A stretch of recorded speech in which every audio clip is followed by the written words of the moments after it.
आज राहुल गांधी ने धरती आबा भगवान बिरसा मुंडा को श्रद्धांजलि अर्पित की। साथ ही बिरसा मुंडा की चौथी पीढ़ी के परिवार के सदस्य से मिले और उन्हें सम्मानित किया। दो तीन चीजें झारखंड की जनता ने, अलग अलग वर्गों ने मुझे बताई। अभी मैं आदिवासी गांव से आ रहा हूं, वहां पे हमने आदिवासी महिलाओं से बात की और उन्होंने हमें बताया कि पूरे झारखंड में, पूरे देश में आदिवासियों से उनकी जमीन छीनी जा रही है किसी ना किसी बहाने से।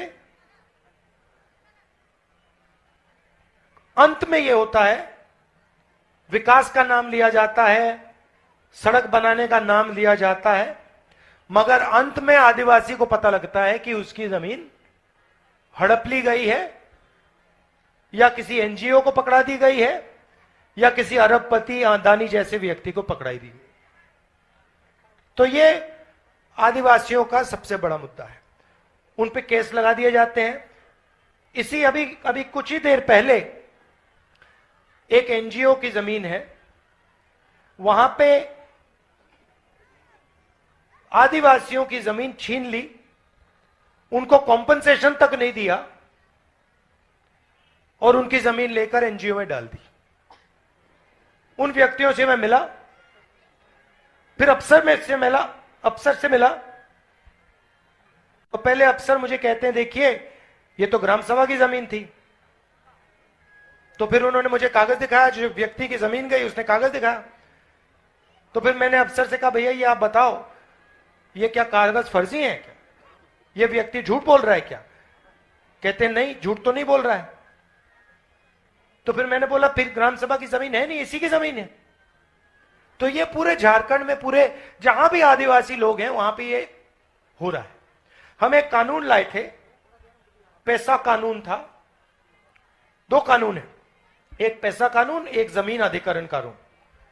जमीन अधिग्रहण कानून में साफ लिखा गया है कि ग्राम सभा से बिना पूछे जमीन नहीं ली जा सकती, और अगर जमीन ली जाएगी, भैया नारे मत लगाइए, अगर जमीन ली जाएगी तो मार्केट रेट से 4 गुना ज्यादा पैसा दिया जाएगा। और अगर, मजे की बात सुनिए, अगर जमीन ली गई और 5 साल में उस जमीन का प्रयोग नहीं किया गया तो वो जमीन वापस दी जाएगी। अब झारखंड में लाखों एकड़ जमीन ली गई है, पिछली सरकार ने ली थी, लैंड बैंक बनाया, उसका कोई प्रयोग नहीं किया।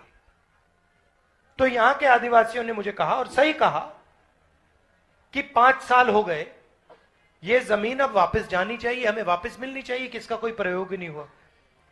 तो ये एक आदिवासियों के सामने सबसे बड़ा मुद्दा है।